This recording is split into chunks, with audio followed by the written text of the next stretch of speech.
মাইক্রোসফটের MS word নাকি গুগলের গুগল ডক্স? কোনটা ভালো এটি বলা বেশ মুশকিল। তবে দুইটির মধ্যে বেশ কিছু ডিফারেন্স রয়েছে। মাইক্রোসফটের ডেস্কটপ এনভায়রনমেন্টের ইউজার সবচেয়ে বেশি, যার কারণে এমএস ওয়ার্ডের ইউজার বেশি। অন্যদিকে গুগলের গুগল ডক্স আপনাকে বেসিক্যালি ইউজ করতে হবে অনলাইনে। মাইক্রোসফট ওয়ার্ড 1983 সালের দিকে চালু হয়েছিল, যা মাইক্রোসফট অফিসের একটি প্রোডাক্ট। সময়ের সাথে সাথে অনেক পরিবর্তন এসেছে মাইক্রোসফট ওয়ার্ডে। সারা বিশ্বের মানুষ এখন মাইক্রোসফট ওয়ার্ড ব্যবহার করছে, ফলে এর জনপ্রিয়তাও দিন দিন বাড়ছে।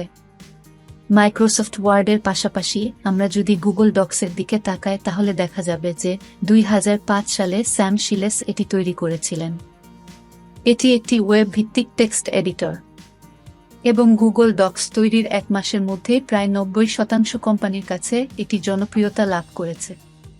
মাইক্রোসফট ওয়ার্ডে professional documents, letter, report, CV সহ আরও অনেক কিছু তৈরি করা সম্ভব। কিন্তু অন্যদিকে গুগল ডক্সে word processing, table, form, drawing, project, report ইত্যাদি কাজ করা সম্ভব।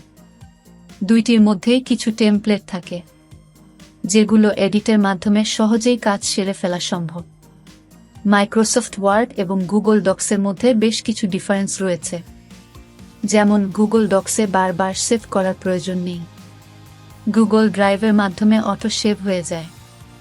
এতে করে আপনার ডকুমেন্ট আপনি চাইলে যে কোনো জায়গায় আপনার জিমেইল লগ ইন করেই অ্যাক্সেস করতে পারবেন। কিন্তু এই সুবিধাটি মাইক্রোসফট ওয়ার্ডে নেই। এছাড়াও গুগল ডক্সের সবচেয়ে ভালো দিক হচ্ছে এর কোলাবোরেশন। একই সাথে একই ফাইলে মাল্টিপল ইউজার কাজ করতে পারা, যেটা ডেস্কটপ ভার্সন মাইক্রোসফট ওয়ার্ডে করা সম্ভব না। অপরদিকে গুগল ডক্স অফলাইনে ব্যবহার করা সম্ভব নয়, ফলে অফলাইনে ডকুমেন্ট অ্যাক্সেস মুহূর্তের মধ্যেও সম্ভব নয়। তবে অনলাইনে গুগল ডক্স ব্যবহারকারীদের সাথে রিয়েল টাইম কাজ করার সুবিধা দেয় এবং আপনি যে কোনো সময়ে আপনার ডকুমেন্ট যে কারো সাথে শেয়ার করতে পারবেন। এতে করে শেয়ার প্রসেসিং এর দিক থেকেও গুগল ডক্স এগিয়ে রয়েছে। অনলাইন প্রোগ্রাম হওয়ায় গুগল ডক্স এর ফাইল ক্লাউডে জমা হয়ে থাকে। স্টোরেজে কোনো জায়গা দখল না করার পাশাপাশি একাধিক ডিভাইসে একই ফাইল নিয়ে কাজ করা সম্ভব হয় গুগল ডক্স ব্যবহার করে।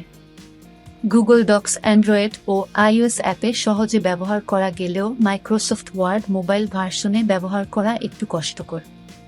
তবে মাইক্রোসফট ওয়ার্ডে বেশ কিছু টুলস এবং এডিট করার সুযোগ থাকে যেগুলো গুগল ডক্সে নেই। এছাড়াও মাইক্রোসফট ওয়ার্ডে নিজের ইচ্ছা মতো ফন্ট ব্যবহার করা গেলেও গুগল ডক্সে লিমিটেড ফন্ট ব্যবহার করা যাচ্ছে। মাইক্রোসফট ওয়ার্ড সহ বিভিন্ন ধরনের ডকুমেন্ট ফাইল গুগল ডক্সে ইম্পোর্ট করা যায়। মাইক্রোসফট ওয়ার্ডের মতো গুগল ডক্স অ্যাপেও রয়েছে স্পেল চেকার, কমন টাইপো ও প্রিডিক্টিভ টাইপিং এর মতো অটো কারেকশন ফিচার রয়েছে গুগল ডক্সে।